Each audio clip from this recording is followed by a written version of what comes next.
আর এবার থেকে লোকসভায় সিটিং অ্যারেঞ্জমেন্ট কীরকম হচ্ছে, সুদীপ বন্দ্যোপাধ্যায় বসবেন অভিষেক বন্দ্যোপাধ্যায়ের জায়গায়। অর্থাৎ তৃণমূলের দলনেতা হয়ে অভিষেক বন্দ্যোপাধ্যায় যে আসনে বসতেন সেই আসন তার হাতছাড়া হতে চলেছে। এখন থেকে সেখানে এনসিপিআই-এ যোগ দিয়ে সুদীপ বন্দ্যোপাধ্যায় দলনেতা হওয়ার পর সেই আসনে বসবেন তিনি। প্রথম সারিতে বসবেন সুদীপ বন্দ্যোপাধ্যায় এবং দ্বিতীয় সারিতে বসবেন অভিষেক বন্দ্যোপাধ্যায়। মৈত্রেয়ী আমার সহকর্মীর সঙ্গে এই বিষয়ে আরো কথা বলবো। মৈত্রেয়ী, এই বিষয়টা কতটা তাৎপর্যপূর্ণ এবং এটা তো মমতা তৃণমূলের কাছে আরো একটা বড় ধাক্কা। নিশ্চিতভাবে দেখো, এটা অত্যন্ত বড় একটি রাজনৈতিক বার্তা এবং তার সঙ্গে সঙ্গে কিন্তু সংসদে যথেষ্ট অবমাননাকর অভিষেক বন্দ্যোপাধ্যায়ের জন্য। তার কারণ অভিষেক বন্দ্যোপাধ্যায় তিনি লোকসভায় যখনই আসতেন তাকে একাধিকবার দেখা গিয়েছে ট্রেজারি বেঞ্চে, বিশেষত অমিত শাহ কিংবা নরেন্দ্র মোদীকে সরাসরি আক্রমণ করতে ওই আসনে বসেই।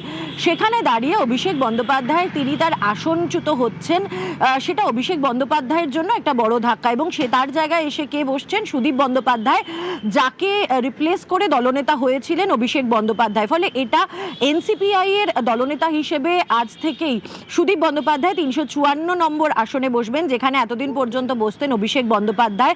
তার একপাশে বসতেন অখিলেশ যাদব, অন্যদিকে কল্যাণ বন্দ্যোপাধ্যায়। সেই জায়গায় আজ থেকে সুদীপ বন্দ্যোপাধ্যায় বসবেন এবং এটা নিঃসন্দেহে একটি বড় রাজনৈতিক বার্তা।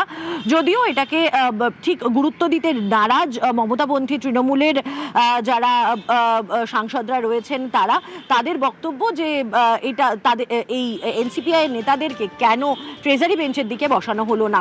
কিন্তু এটা অভিষেক বন্দ্যোপাধ্যায় এবং মমতা বন্দ্যোপাধ্যায়ের যে সাংসদরা রয়েছেন তাদের জন্য নিঃসন্দেহে একটা বড় অস্বস্তির কারণ। ধন্যবাদ মৈত্রী।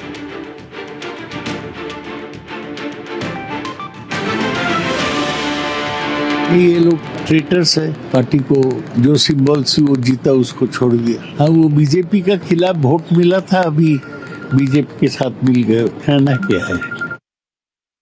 গদ্দারদের না মার্জার হয়েছে, তাদের ডিসকোয়ালিফিকেশন পেন্ডিং, তারা আনরেকগনাইজ। কিন্তু এখানে যত কেউ চাটে, যত চাটুকার, তত ওরা বলে দিয়েছে ওরা এনডিএ এর সাথে, ওরা জয় মোদিজি বলছে। তো ওদের তো কদিন বাদে ওদের ট্রেজারি সাইডে দেয়নি কেন? পুরনো লিডার চুল পেকে গেছে, তার ডবল চুল পেকে গেছে, চেঞ্জ হয়ে তাও পেকে গেছে, তিনাকে তো ট্রেজারি বেঞ্চের দিকে বসানো উচিত। অপোজিশন সিম্বলে তারা ইলেক্ট হয়ে কালকে উনি বলছেন we are with opposition. You are with opposition, what are you doing supporting the government? Obviously এটা গভর্নমেন্টের সাথে ডিল করে গেছে, 20 জনই ডিল করে গেছে। সংসদে অভিষেক বন্দ্যোপাধ্যায়ের আসনে এখন সুদীপ বন্দ্যোপাধ্যায় বসবেন। লোকসভায় অভিষেক বন্দ্যোপাধ্যায়ের আসনে বসবেন সুদীপ বন্দ্যোপাধ্যায়। প্রথম সারিতে থাকছেন সুদীপ আর দ্বিতীয় সারিতে থাকছেন অভিষেক। তৃণমূল ছেড়ে এনসিপিআইতে লোকসভার 20 জন সাংসদ যোগ দিয়েছেন এবং লোকসভায় সুদীপ কাকলিদের বসার জন্য আলাদা ব্লক দেওয়া হয়েছে। নতুন করে আসন বন্টন হয়েছে এবং এতেই জায়গা বদল। অভিষেক ব্যানার্জির জায়গায় বসবেন সুদীপ বন্দ্যোপাধ্যায়। তৃণমূলের দলনেতা হিসেবে অভিষেক বন্দ্যোপাধ্যায় যে আসনে বসতেন, এনসিপিআই-এ যোগ দিয়ে দলনেতা হয়ে সুদীপ বন্দ্যোপাধ্যায় এখন থেকে সেই আসনে বসবেন। প্রথম সারিতে থাকবেন সুদীপ আর দ্বিতীয় সারিতে থাকবেন অভিষেক বন্দ্যোপাধ্যায়।